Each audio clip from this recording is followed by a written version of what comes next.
Hey, in this video, we're going to talk about how to research crypto. Crypto is no longer a buzzword. It's already a household name for the financial system of the future. But getting into crypto didn't get easier. Matter of fact, it's probably the opposite, since the number of crypto coins is already in the tens of thousands, and news about new scams comes from every corner. So, quite naturally, one important question arises: how to research crypto? How to not get tangled up in the maze of new projects, complicated terminology, and overwhelming feelings of FOMO? Well, in this video, I will tell you all about it. Welcome to Crypto Finally Explained, the most crypto-friendly educational YouTube channel for actually learning crypto.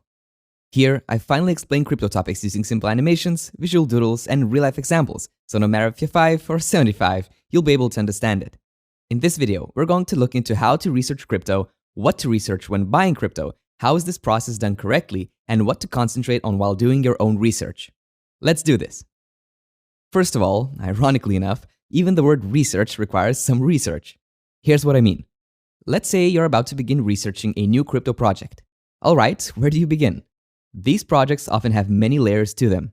You can conduct Tokenomics Research, Airdrop Research, DeFi Research, NFT Research. There are many aspects that require serious evaluation before making a financial decision. Understandably, this may seem overwhelming. To start making sense of it all, let's quickly define these different ways of researching crypto.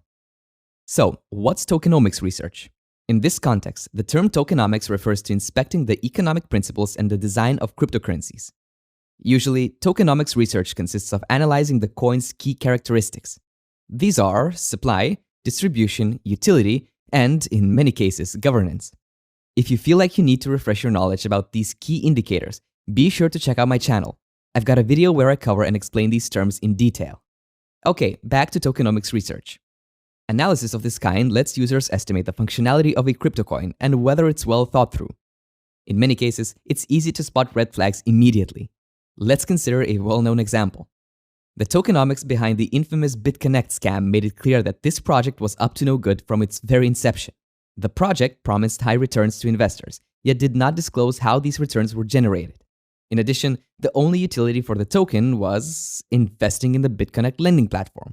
Quite obviously, such an ordeal sounds dubious, to say the least. And conducting tokenomics research was enough to avoid falling victim to this scam. Moving on with the video, let's talk about researching airdrops. Let's say you stumble upon a promising project, and airdrops is what they're talking about. The term itself refers to the distribution of crypto. Specifically, the crypto that's issued by the project you're interested in. Once again, I've got an entire video about this topic. Be sure to check it out. So, a project is organizing an airdrop.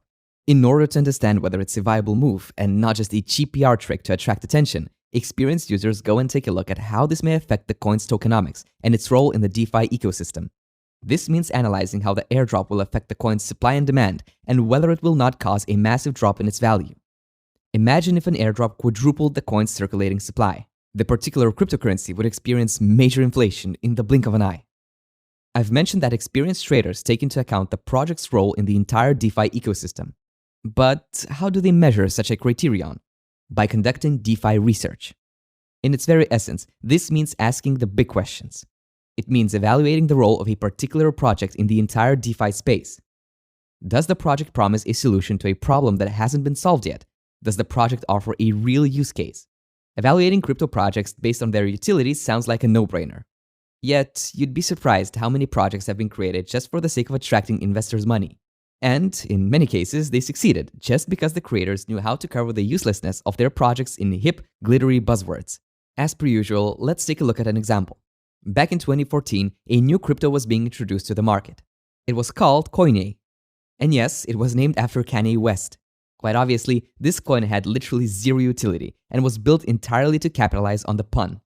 West's legal team brought this project down very quickly, and the only losers were those who actually invested in it. Many projects attract the public's attention by releasing NFT collections. If you think that you'd like to learn more about NFTs, I'd invite you to watch my video about this topic. But today, we're here to learn about how to research crypto projects, and in this case, their NFT collections. So, when you find out about a project and their NFT collection, in order to conduct a proper inspection of it, these are the aspects that require attention. First of all, take a look at what is the blockchain network that the NFT collection is released on. A well-established and trustworthy blockchain is the first green flag.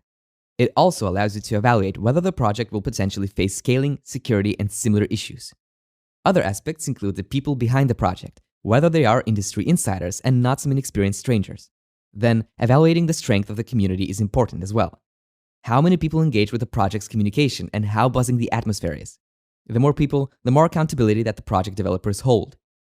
And, just like with crypto projects in general, it's important to evaluate the collection's market potential.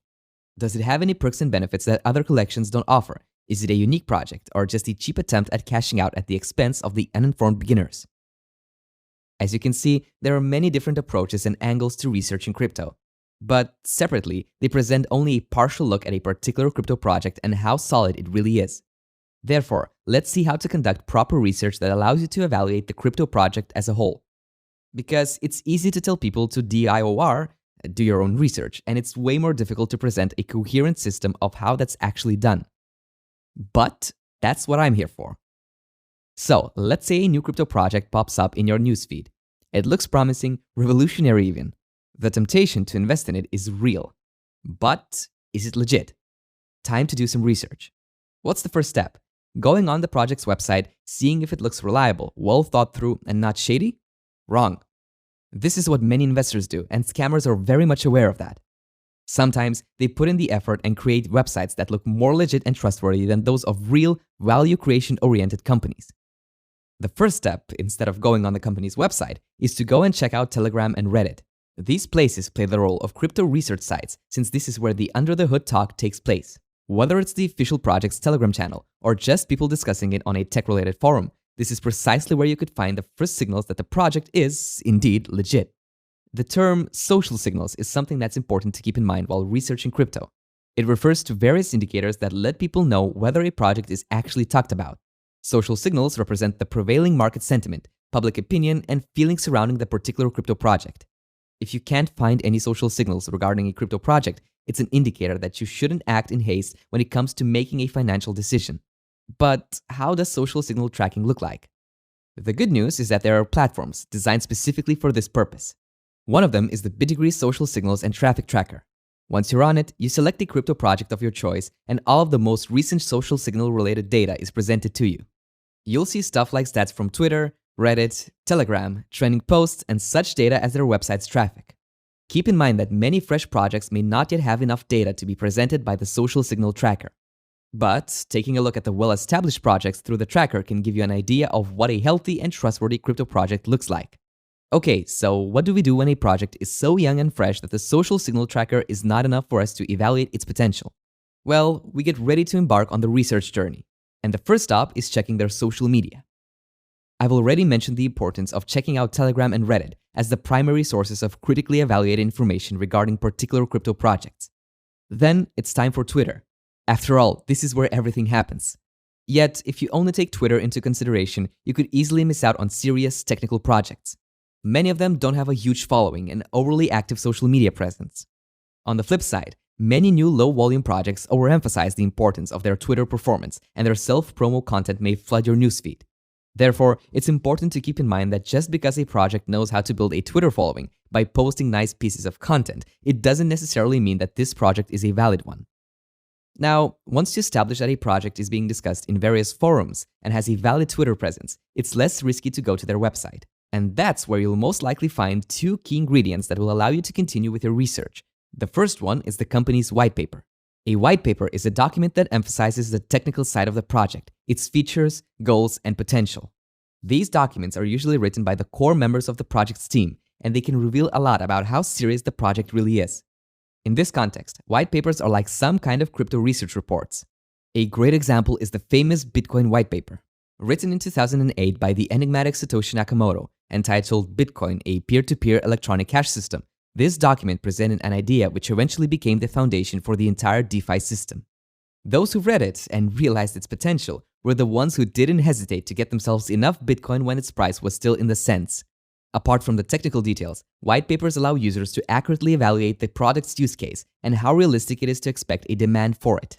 This allows users to get the answers to the previously mentioned big questions of why and how is this project being developed. If the answers don't satisfy you, it's a clear indicator that the project is probably not worth your attention.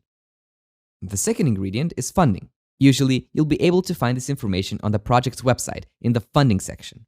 There, you'll be able to see what investors and financial backers have already shown their belief in the project. And, of course, if you find prominent names among them, it's a green flag. This brings us to the end of the video. I hope that, by now, it has become clear how to research crypto.